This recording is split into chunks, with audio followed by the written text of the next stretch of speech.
ਵਾਹਿਗੁਰੂ ਜੀ ਕਾ ਖਾਲਸਾ, ਵਾਹਿਗੁਰੂ ਜੀ ਕੀ ਫਤਿਹ। ਸਿੱਖਾਂ ਦੇ 8ਵੇਂ ਗੁਰੂ ਸ੍ਰੀ ਗੁਰੂ ਹਰਕ੍ਰਿਸ਼ਨ ਜੀ ਦਾ ਜਨਮ 7 ਜੁਲਾਈ 1656 ਈਸਵੀ ਵਿੱਚ ਪਿਤਾ ਗੁਰੂ ਹਰ ਰਾਏ ਜੀ ਅਤੇ ਮਾਤਾ ਕਿਸ਼ਨ ਕੌਰ ਜੀ ਦੇ ਘਰ ਹੋਇਆ। ਆਪ ਜੀ ਦਾ ਇੱਕ ਵੱਡਾ ਭਰਾ ਰਾਮ ਰਾਏ ਸੀ। ਗੁਰੂ ਹਰ ਰਾਏ ਸਾਹਿਬ ਦਾ ਪਿਆਰ ਕੇਵਲ ਸਿੱਖਾਂ ਨਾਲ ਨਹੀਂ ਸੀ,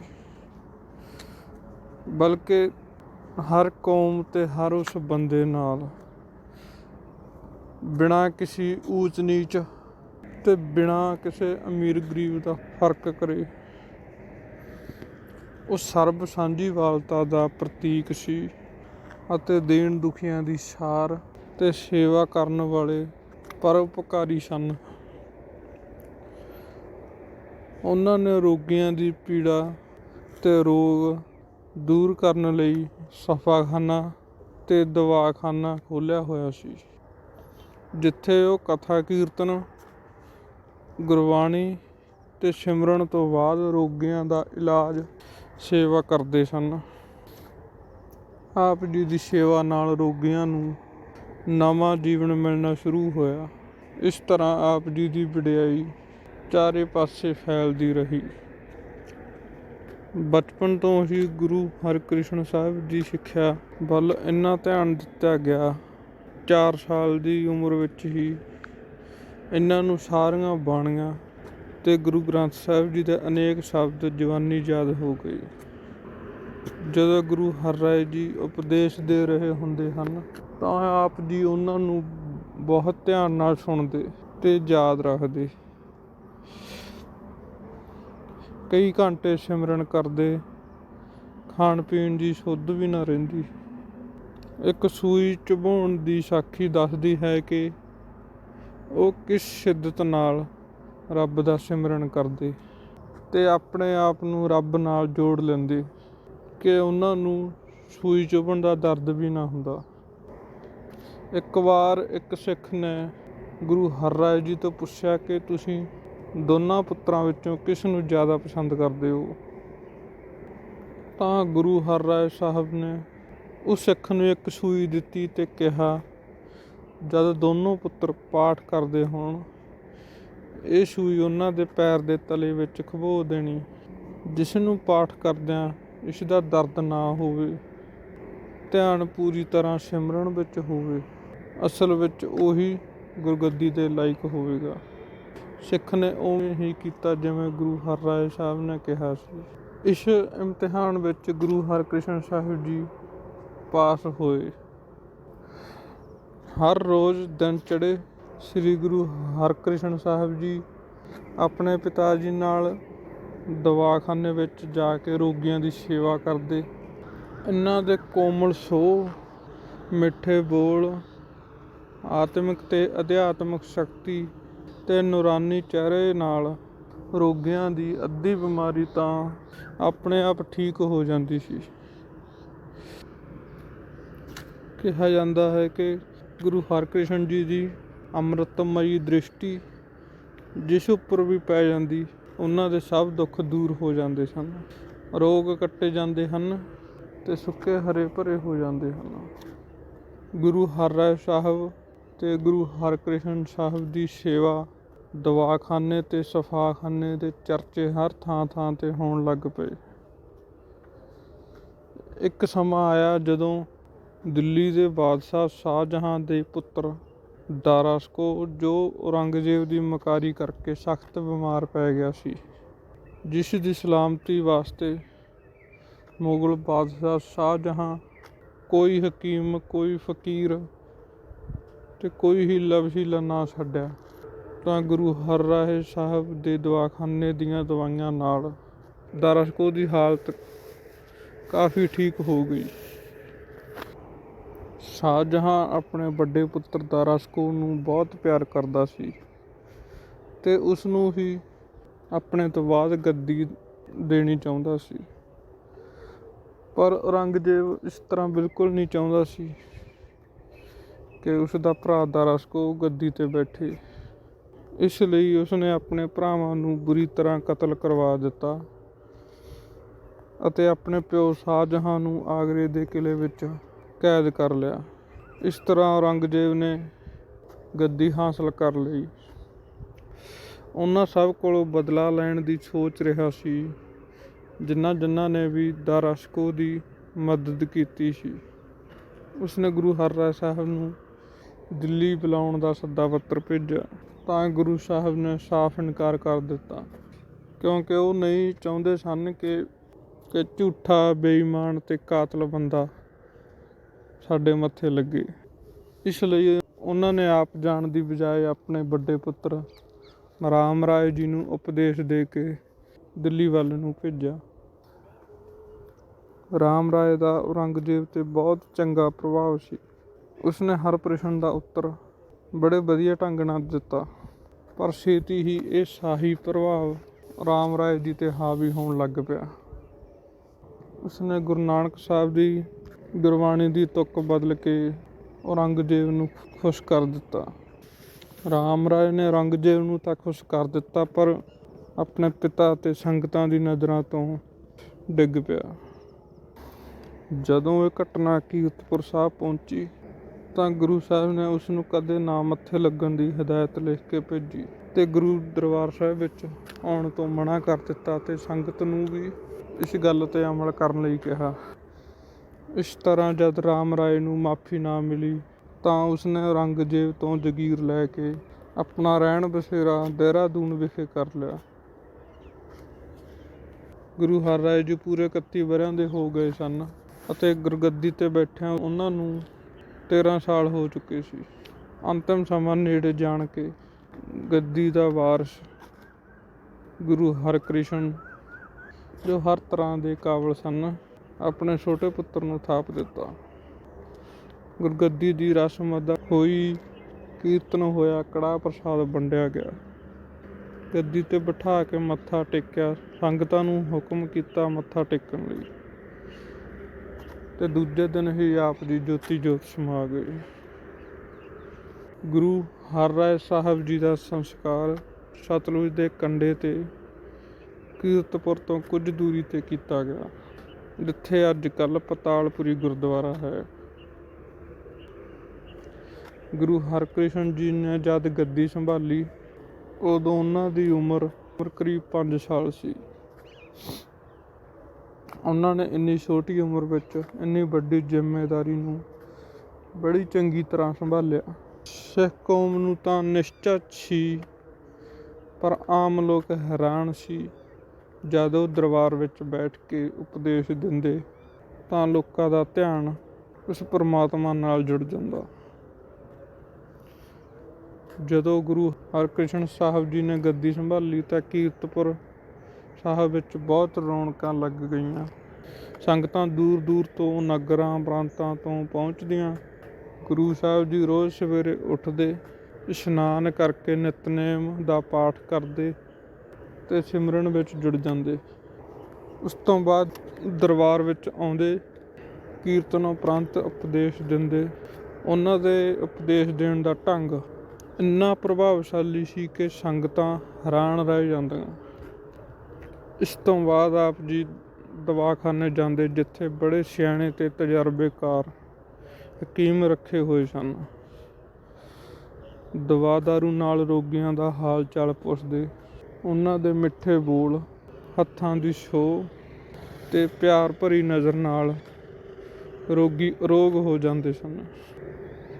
ਇਸ ਤਰ੍ਹਾਂ ਉਹਨਾਂ ਦੀ ਵਡਿਆਈ ਦਿੱਲੀ ਤੱਕ, ਦੂਰ ਦੂਰ ਤੱਕ ਫੈਲ ਗਈ। ਬਹੁਤ ਸਾਰੇ ਮੁਸਲਮਾਨ ਵੀ ਉਹਨਾਂ ਦੇ ਸ਼ਰਧਾਲੂ ਬਣ ਗਏ ਸਨ। ਰਾਮ ਰਾਏ ਜੀ ਉਦੋਂ ਦਿੱਲੀ ਵਿੱਚ ਸੀ। ਉਸਨੂੰ ਈਰਖਾ ਹੋਣ ਲੱਗ ਪਈ। ਉਸਨੇ ਆਪਣੇ ਮਸੰਦਾਂ ਨਾਲ ਮਿਲ ਕੇ ਦੂਰ ਦੂਰ ਸੁਨੇਹਾ ਭੇਜ ਦਿੱਤਾ ਕਿ ਗੁਰਗੱਦੀ ਰਾਮ ਰਾਏ ਨੂੰ ਮਿਲੀ ਹੈ। ਸੰਗਤਾਂ ਦੀ ਭੇਟਾ ਰਾਮ ਰਾਏ ਕੋਲ ਆਉਣੀ ਸ਼ੁਰੂ ਹੋ ਗਈ, ਜਿਸ ਵਿੱਚੋਂ ਅਦਬ ਚੱਦੀ ਮਸੰਦ ਵੀ ਰੱਖ ਲੈਂਦੇ, ਜਿਸ ਨਾਲ ਮਸੰਦ ਵੀ ਬੇਈਮਾਨ ਹੋ ਗਏ। ਜਦ 10ਵੇਂ ਗੁਰੂ ਗੋਬਿੰਦ ਸਿੰਘ ਜੀ ਦਾ ਟਾਈਮ ਆਇਆ ਉਸ ਵਕਤ ਮਸੰਦਾਂ ਦੀ ਬੇਈਮਾਨੀ ਪੂਰੇ ਸਿਖਰਾਂ 'ਤੇ ਪਹੁੰਚ ਚੁੱਕੀ ਸੀ। ਇਸੇ ਕਰਕੇ ਉਹਨਾਂ ਨੇ ਮਸੰਦਾਂ ਨੂੰ ਵਿਚੋਲੇ ਦੀ ਪਦਵੀ ਤੋਂ ਬਰੀ ਕਰ ਦਿੱਤਾ ਸੀ ਅਤੇ ਸੰਗਤਾਂ ਨਾਲ ਸਿੱਧੇ ਰਿਸ਼ਤੇ ਕਾਇਮ ਕਰ ਲਏ। ਰਾਮ ਰਾਏ ਦੀ ਦੂਜੀ ਭੁੱਲ ਉਸਨੇ ਇਹ ਕੀਤੀ ਕਿ ਔਰੰਗਜ਼ੇਬ ਨੂੰ ਉਕਸਾਇਆ ਕਿ ਮੇਰੇ ਨਾਲ ਵਧੀਕੀ ਕੀਤੀ ਗਈ ਹੈ। ਮੇਰੇ ਪਿਤਾ ਨੇ ਗੁਰਗੱਦੀ ਮੇਰੇ ਛੋਟੇ ਭਰਾ ਨੂੰ ਦੇ ਦਿੱਤੀ ਹੈ। ਪਹਿਲਾਂ ਤਾਂ ਔਰੰਗਜ਼ੇਬ ਨੇ ਸਮਝਾਉਣ ਦੀ ਕੋਸ਼ਿਸ਼ ਕੀਤੀ ਕਿ ਤੂੰ ਇੱਥੇ ਗੁਰਿਆਈ ਕਰ, ਉਸ ਨੂੰ ਪੰਜਾਬ ਰਹਿਣ ਦੇ। ਪਰ ਜਦ ਰਾਮ ਰਾਏ ਨੇ ਬਹੁਤ ਜ਼ੋਰ ਲਗਾਇਆ ਤਾਂ ਔਰੰਗਜ਼ੇਬ ਨੂੰ ਵੀ ਲੱਗਿਆ ਕਿ ਇਹ ਪੰਥ ਦਿਨ ਬ ਦਿਨ ਅੱਗੇ ਵਧ ਰਿਹਾ ਹੈ, ਕੱਲ੍ਹ ਨੂੰ ਸਾਡੇ ਲਈ ਖਤਰਾ ਬਣ ਸਕਦਾ ਹੈ। ਸੋ ਇਹਨਾਂ ਨੂੰ ਆਪਸ ਵਿੱਚ ਟਕਰਾਉਣ ਦਾ ਮੌਕਾ ਕਿਉਂ ਛੱਡਿਆ ਜਾਵੇ। ਔਰੰਗਜ਼ੇਬ ਨੇ ਹੁਕਮ ਕੀਤਾ ਕਿ ਗੁਰੂ ਹਰਕ੍ਰਿਸ਼ਨ ਜੀ ਨੂੰ ਦਿੱਲੀ ਬੁਲਾਇਆ ਜਾਵੇ। ਉਸਨੂੰ ਵੀ ਇਸ ਗੱਲ ਦੀ ਹੈਰਾਨੀ ਸੀ ਕਿ 5 ਸਾਲ ਦੇ ਬੱਚੇ ਵਿੱਚ ਐਸੀ ਕਿਹੜੀ ਖਾਸੀਅਤ ਹੈ ਜੋ ਰਾਮ ਰਾਏ ਇੰਨੇ ਕਾਬਲ ਪੁੱਤਰ ਨੂੰ ਛੱਡ ਕੇ ਗੁਰਗੱਦੀ ਦਾ ਵਾਰਸ ਬਣਾ ਦਿੱਤਾ। ਜਦੋਂ ਔਰੰਗਜ਼ੇਬ ਦੇ ਕਹਿਣ 'ਤੇ ਗੁਰੂ ਸਾਹਿਬ ਜੀ ਦਿੱਲੀ ਨਹੀਂ ਆਏ ਤਾਂ ਰਾਜਾ ਜੈ ਸਿੰਘ, ਜੋ ਗੁਰੂ ਘਰ ਦਾ ਸ਼ਰਧਾਲੂ ਸੀ, ਉਸਨੂੰ ਇਹ ਕਹਿ ਕੇ ਦਿੱਲੀ ਦੀਆਂ ਸੰਗਤਾਂ ਉਹਨਾਂ ਦੇ ਦਰਸ਼ਨਾਂ ਦੀਆਂ ਚਾਹਵਾਨ ਹਨ ਬੁਲਾਉਣ ਲਈ ਕਿਹਾ। ਰਾਜਾ ਜੈ ਸਿੰਘ ਨੇ ਔਰੰਗਜ਼ੇਬ ਦੀ ਗੱਲ ਮੰਨਣ ਲਈ 2 ਸ਼ਰਤਾਂ ਰੱਖੀਆਂ। ਇੱਕ ਤਾਂ ਇਹ ਕਿ ਗੁਰੂ ਸਾਹਿਬ ਮੇਰੇ ਬੰਗਲੇ ਵਿੱਚ ਰਹਿਣਗੇ, ਅਤੇ ਦੂਜਾ ਹਕੂਮਤ ਵੱਲੋਂ ਉਹਨਾਂ ਨੂੰ ਕੋਈ ਨੁਕਸਾਨ ਨਹੀਂ ਪਹੁੰਚਾਇਆ ਜਾਵੇਗਾ। ਰਾਮ ਰਾਏ ਵੀ ਇਹ ਸੋਚ ਕੇ ਬਹੁਤ ਖੁਸ਼ ਹੋਇਆ ਕਿ ਜੇ ਗੁਰੂ ਹਰਕ੍ਰਿਸ਼ਨ ਜੀ ਆਏ ਤਾਂ ਹਰ ਰਾਏ ਸਾਹਿਬ ਜੀ ਦੇ ਹੁਕਮਾਂ ਦੀ ਉਲੰਘਣਾ ਹੋਵੇਗੀ, ਕਿਉਂਕਿ ਗੁਰੂ ਸਾਹਿਬ ਦਾ ਹੁਕਮ ਸੀ ਮਲੇਸ਼ ਦੇ ਮੱਥੇ ਨਹੀਂ ਲੱਗਣਾ। ਜੇ ਨਾ ਆਏ ਤਾਂ ਔਰੰਗਜ਼ੇਬ ਨੂੰ ਭੜਕਾ ਕੇ ਕਹਿ ਦੇਵਾਂਗੇ ਕਿ ਉਹ ਹਕੂਮਤ ਦੇ ਖਿਲਾਫ ਬਾਗੀ ਹੋ ਗਏ ਹਨ। ਰਾਜਾ ਜੈ ਸਿੰਘ ਨੇ ਆਪਣੇ ਦੂਤ ਪਰਸ਼ੁਰਾਮ ਨੂੰ ਬਹੁਤ ਸਾਰੇ ਘੋੜੇ ਅਤੇ ਕਈ ਤਰ੍ਹਾਂ ਦੇ ਸੁੱਖ ਸਮਾਨ ਸਮੇਤ ਗੁਰੂ ਸਾਹਿਬ ਨੂੰ ਲੈਣ ਲਈ ਭੇਜ ਦਿੱਤਾ। ਇਹ ਸਭ ਸੁਣ ਕੇ ਸੰਗਤਾਂ ਅਤੇ ਨਗਰ ਵਾਸੀ ਮਾਯੂਸ ਹੋ ਗਏ, ਕਿਉਂਕਿ ਦਿੱਲੀ ਦੀ ਹਕੂਮਤ ਨੇ 5ਵੇਂ ਗੁਰੂ ਸ੍ਰੀ ਗੁਰੂ ਅਰਜਨ ਦੇਵ ਜੀ ਨੂੰ ਬੁਲਾ ਕੇ ਸ਼ਹੀਦ ਕੀਤਾ ਸੀ ਅਤੇ 6ਵੇਂ ਗੁਰੂ ਸ੍ਰੀ ਗੁਰੂ ਹਰਗੋਬਿੰਦ ਸਾਹਿਬ ਨੂੰ ਆਗਰੇ ਬੁਲਾ ਕੇ ਗਵਾਲੀਅਰ ਦੇ ਕਿਲ੍ਹੇ ਵਿੱਚ ਕੈਦ ਕੀਤਾ ਸੀ।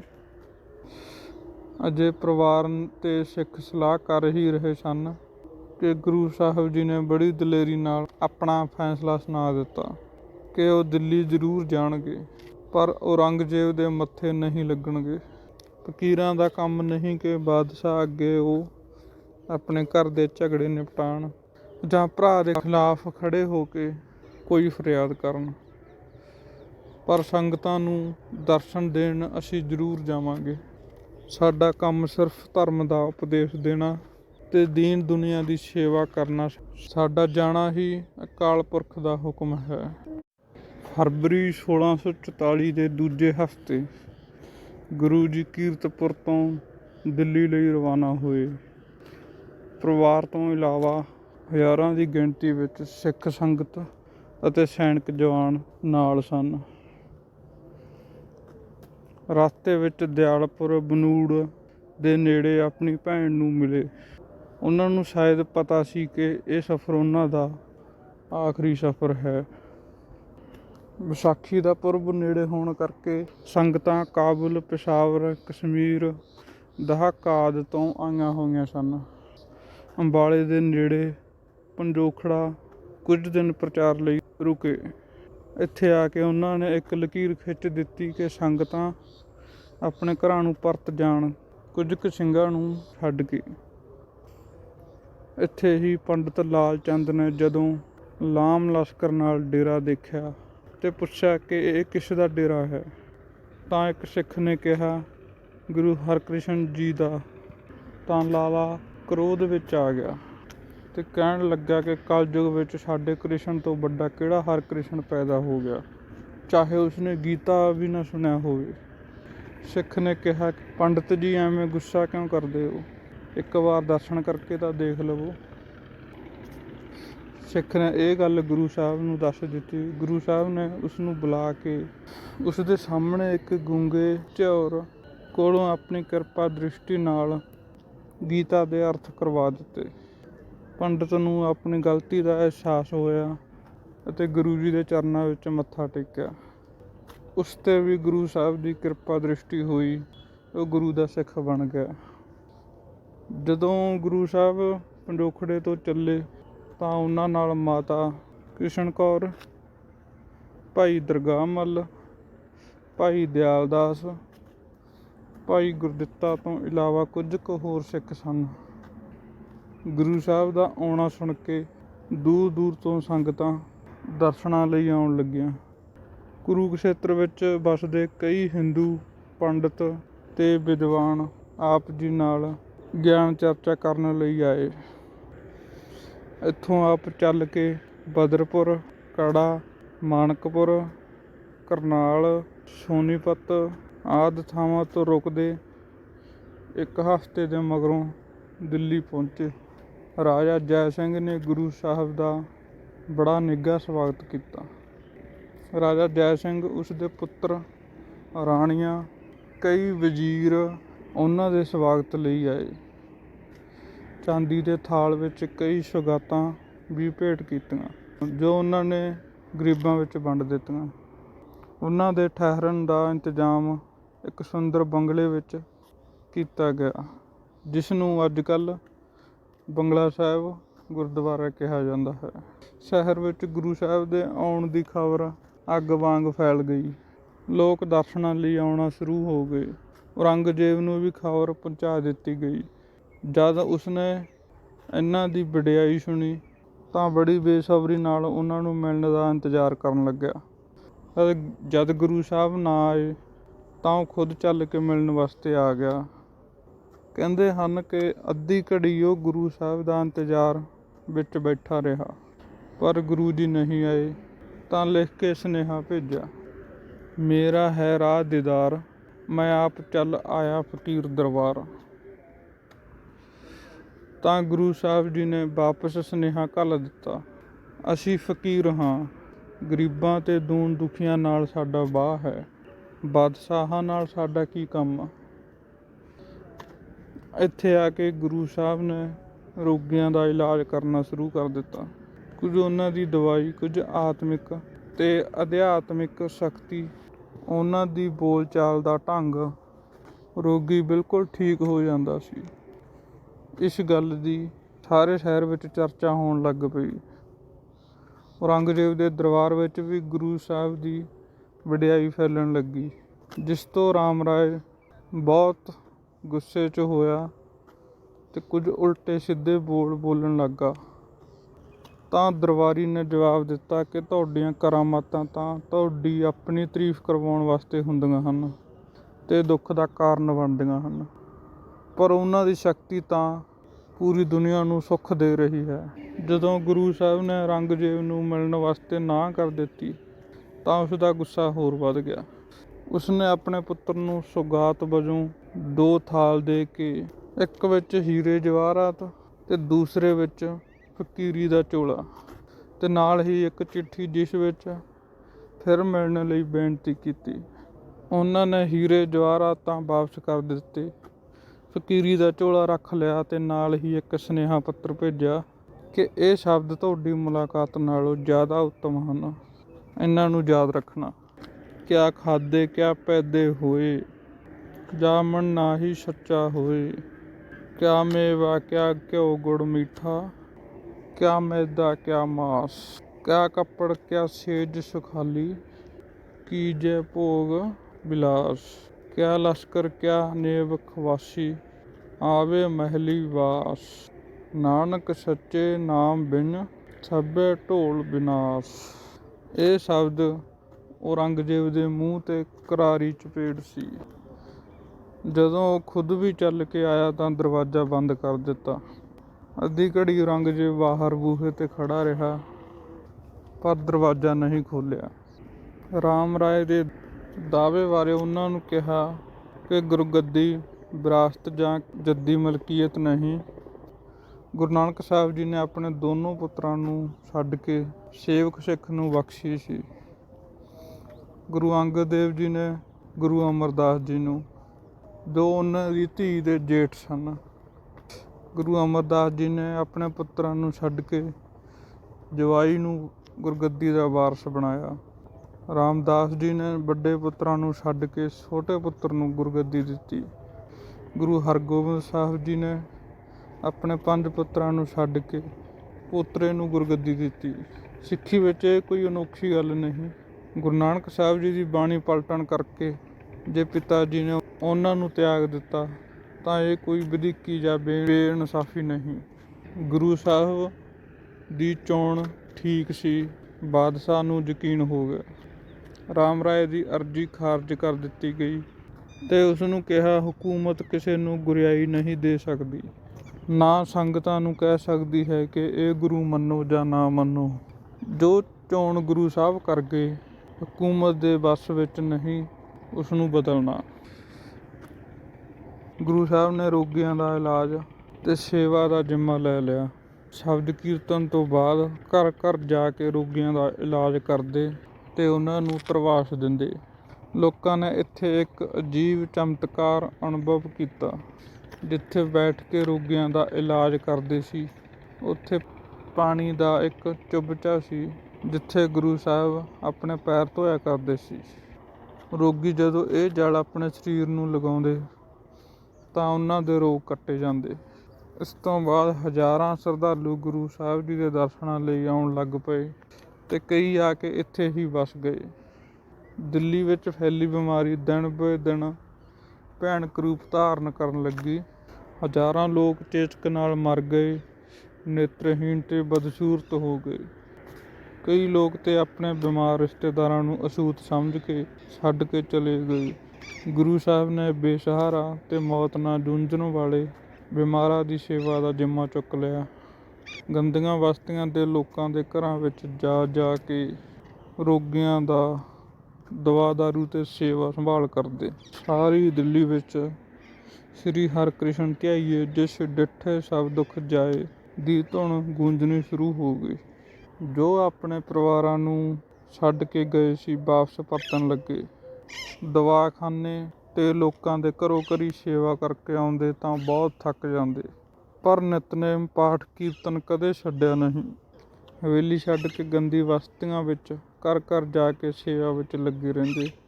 ਲੋਕਾਂ ਨੂੰ ਡਰ ਸੀ ਕਿ ਗੁਰੂ ਸਾਹਿਬ ਸਾਰਾ ਦਿਨ ਗੰਦੀ ਬਸਤੀਆਂ ਵਿੱਚ ਰਹਿੰਦੇ ਹਨ, ਕਿਤੇ ਉਹਨਾਂ ਨੂੰ ਵੀ ਬਿਮਾਰੀ ਨਾ ਲੱਗ ਜਾਵੇ। ਅਖੀਰ ਉਹੀ ਹੋਇਆ। ਗੁਰੂ ਸਾਹਿਬ ਨੂੰ ਬੁਖਾਰ ਹੋ ਗਿਆ ਤੇ ਮਾਤਾ ਜੀ ਨੂੰ ਫਿਕਰ ਹੋ ਗਿਆ। ਕਿਹਾ ਕਿ ਮਰਦੇ ਮਰਦੇ ਲੋਕ ਤੁਹਾਡੇ ਦਰਸ਼ਨ ਕਰਕੇ ਠੀਕ ਹੋ ਜਾਂਦੇ ਹਨ, ਤੁਸੀਂ ਆਪਣੇ ਰੋਗ ਕਿਉਂ ਨਹੀਂ ਹਟਾ ਸਕਦੇ? ਤਾਂ ਗੁਰੂ ਸਾਹਿਬ ਜੀ ਨੇ ਕਿਹਾ, ਅਸੀਂ ਈਸ਼ਵਰ ਦੇ ਦਾਸ ਹਾਂ, ਮਾਲਕ ਨਹੀਂ। ਉਸ ਦੀ ਇੱਛਾ ਅਨੁਸਾਰ ਖੁਸ਼ ਰਹਿਣਾ ਸਾਡਾ ਧਰਮ ਹੈ। 2 ਦਿਨ ਵਿੱਚ ਚੇਚਕ ਨੇ ਭਿਆਨਕ ਰੂਪ ਧਾਰ ਲਿਆ। ਜਦੋਂ ਆਪ ਜੀ ਦੇ ਠੀਕ ਹੋਣ ਦੀ ਆਸ ਨਾ ਰਹੀ ਤਾਂ ਸਿੱਖਾਂ ਨੂੰ ਫਿਕਰ ਪੈ ਗਿਆ ਕਿ ਹੁਣ ਇਹਨਾਂ ਦੇ ਪਿੱਛੋਂ ਪੰਥ ਦੀ ਅਗਵਾਈ ਕੌਣ ਕਰੇਗਾ। ਰਾਮ ਰਾਏ ਤੇ ਧੀਰਮੱਲ ਵਰਗੇ ਕਈ ਦਾਅਵੇਦਾਰ ਦਿੱਲੀ ਤੇ ਪੰਜਾਬ ਵਿੱਚ ਗੱਦੀ ਹਾਸਲ ਕਰਨ ਦੇ ਸੁਪਨੇ ਦੇਖ ਰਹੇ ਸਨ। ਸਵੇਰੇ ਇਸ਼ਨਾਨ ਭਜਨ ਕੀਰਤਨ ਕਰਕੇ ਜਮਨਾ ਨਦੀ ਦੇ ਕਿਨਾਰੇ ਡੇਰੇ ਲਾਏ। ਮਾਤਾ ਜੀ ਕੋਲ ਬੈਠੇ ਸੀ। ਬੁਖਾਰ ਚੜ੍ਹਿਆ ਹੋਇਆ ਸੀ, ਪਰ ਪਰਮੇਸ਼ਰ ਦੇ ਧਿਆਨ ਵਿੱਚ ਮਗਨ ਸਨ। ਗੁਰੂ ਜੀ ਦੇ ਹੁਕਮ ਅਨੁਸਾਰ ਕੋਈ ਸਿੱਖ ਤੰਬੂ ਵਿੱਚ ਨਹੀਂ ਆ ਸਕਦਾ ਸੀ। ਬਾਹਰੋਂ ਹੀ ਹਾਲ ਚਾਲ ਪੁੱਛਣ ਲੱਗੇ। ਮਾਤਾ ਜੀ ਦੇ ਅੰਦਰ ਚਿੰਤਾ ਵਾਲੇ ਖਾ ਰਹੀ, ਅੱਖਾਂ ਵਿੱਚ ਜਲ, ਮਨ ਨੂੰ ਸੰਭਾਲਦੇ ਆਪਣੇ ਆਪ ਨੂੰ ਕਾਬੂ ਵਿੱਚ ਰੱਖਣ ਦੀ ਕੋਸ਼ਿਸ਼ ਕਰ ਰਹੇ ਸੀ। ਇਸ ਹਾਲਤ ਵਿੱਚ ਵੀ ਸੰਗਤਾਂ ਨੂੰ ਦਰਸ਼ਨ ਦਿੱਤੇ। ਜਦ ਸੰਗਤਾਂ ਨੇ ਬੇਨਤੀ ਕੀਤੀ ਕਿ ਸਾਨੂੰ ਦੱਸੋ ਕਿ ਅਗਲੇ ਗੁਰਗੱਦੀ ਦੇ ਮਾਲਕ ਕੌਣ ਹੋਣਗੇ, ਤਾਂ ਉਹਨਾਂ ਨੇ 5 ਸਿੱਖਾਂ ਨੂੰ ਬੁਲਾਇਆ। ਬਾਬਾ ਗੁਰਦਿੱਤਾ, ਜੋ ਬਾਬਾ ਬੁੱਢਾ ਜੀ ਦੀ ਅੰਸ਼ ਵਿੱਚੋਂ ਸੀ, ਦੀਵਾਨ ਦਰਗਾਹ ਮੱਲ ਤੇ ਭਾਈ ਦਿਆਲਦਾਸ ਜੀ ਸ਼ਾਮਲ ਸਨ। ਗੁਰਗੱਦੀ ਦੀ ਸਮੱਗਰੀ ਲਿਆਉਣ ਲਈ ਕਿਹਾ। 5 ਪੈਸੇ ਤੇ ਨਾਰੀਅਲ ਰੱਖ ਕੇ ਮੱਥਾ ਟੇਕਿਆ ਤੇ 3 ਵਾਰ ਕਿਹਾ, ਬਾਬਾ ਬਕਾਲੇ, ਬਾਬਾ ਬਕਾਲੇ। ਬਾਬਾ ਬਕਾਲੇ। ਸੰਗਤਾਂ ਉਹਨਾਂ ਦੇ ਇਸ ਫੈਸਲੇ 'ਤੇ ਖੁਸ਼ ਹੋ ਗਈਆਂ, ਕਿਉਂਕਿ ਉਹ ਸਮਝ ਗਈਆਂ ਸਨ ਕਿ ਗੁਰੂ ਤੇਗ ਬਹਾਦਰ ਵਾਲਾ ਇਸ਼ਾਰਾ ਹੈ। ਉਹਨਾਂ ਨੂੰ ਪਤਾ ਸੀ ਕਿ ਉਹਨਾਂ ਤੋਂ ਯੋਗ ਗੁਰਗੱਦੀ ਵਾਸਤੇ ਹੋਰ ਕੋਈ ਪੁਰਸ਼ ਨਹੀਂ ਹੋ ਸਕਦਾ। ਗੁਰੂ ਸਾਹਿਬ ਦੇ ਆਦੇਸ਼ ਸਦਕਾ ਸੰਗਤਾਂ ਵਿੱਚ ਦੇਗ ਵੰਡੀ ਗਈ। ਗਰੀਬਾਂ ਤੇ ਲੋੜਵੰਦਾਂ ਨੂੰ ਜ਼ਰੂਰਤ ਅਨੁਸਾਰ ਚੀਜ਼ਾਂ ਵੰਡੀਆਂ ਗਈਆਂ। ਦਾਤਾ ਲੈਣ ਵਾਲੇ ਦੀਆਂ ਅੱਖਾਂ ਵਿੱਚ ਨਮ ਸਨ, ਪਰ ਦੇਣ ਵਾਲਿਆਂ ਦੀਆਂ ਸ਼ਾਂਤ ਤੇ ਅਡੋਲ। ਅੱਧੀ ਰਾਤ ਹੋਈ, ਗੁਰੂ ਸਾਹਿਬ ਜੀ ਜੋਤੀ ਜੋਤ ਸਮਾ ਚੁੱਕੇ ਸਨ। ਉਹਨਾਂ ਦਾ ਸੰਸਕਾਰ ਪਿੰਡ ਭੋਗਲ ਜਮੁਨਾ ਦੇ ਕੰਢੇ ਹੋਇਆ, ਜਿੱਥੇ ਉਹਨਾਂ ਦੀ ਯਾਦ ਵਿੱਚ ਬਾਲਾ ਸਾਹਿਬ ਗੁਰਦੁਆਰਾ ਬਣਿਆ। ਅਸਥੀਆਂ ਪਤਾਲਪੁਰੀ ਵਿੱਚ, ਜਿੱਥੇ ਗੁਰੂ ਹਰਗੋਬਿੰਦ ਸਾਹਿਬ ਤੇ ਗੁਰੂ ਹਰਰਾਏ ਸਾਹਿਬ ਜੀ ਦਾ ਸੰਸਕਾਰ ਹੋਇਆ ਸੀ, ਉੱਥੇ ਪ੍ਰਵਾਹ ਕੀਤੀਆਂ ਗਈਆਂ। ਤੇ ਜਿੱਥੇ ਗੁਰੂ ਸਾਹਿਬ ਜੀ ਠਹਿਰੇ ਸੀ, ਉਸ ਸਥਾਨ ਅੱਜ ਕੱਲ੍ਹ ਗੁਰਦੁਆਰਾ ਬੰਗਲਾ ਸਾਹਿਬ ਦੇ ਨਾਮ ਨਾਲ ਮਸ਼ਹੂਰ ਹੈ। ਤੁਹਾਨੂੰ ਇਹ ਵੀਡੀਓ ਕਿਸ ਤਰ੍ਹਾਂ ਦੀ ਲੱਗੀ? ਜੇਕਰ ਵੀਡੀਓ ਚੰਗੀ ਲੱਗੀ ਤਾਂ ਪਲੀਜ਼ ਵੀਡੀਓ ਨੂੰ ਲਾਈਕ, ਸ਼ੇਅਰ ਤੇ ਕਮੈਂਟ ਕਰਨਾ। ਇਤਿਹਾਸ ਨਾਲ ਜੁੜੀਆਂ ਹੋਰ ਵੀਡੀਓ ਦੇਖਣ ਲਈ ਚੈਨਲ ਨੂੰ ਸਬਸਕ੍ਰਾਈਬ ਕਰਨਾ ਨਾ ਭੁੱਲਿਓ। ਧੰਨਵਾਦ ਜੀ। ਵਾਹਿਗੁਰੂ ਜੀ ਕਾ ਖਾਲਸਾ, ਵਾਹਿਗੁਰੂ ਜੀ ਕੀ ਫਤਿਹ।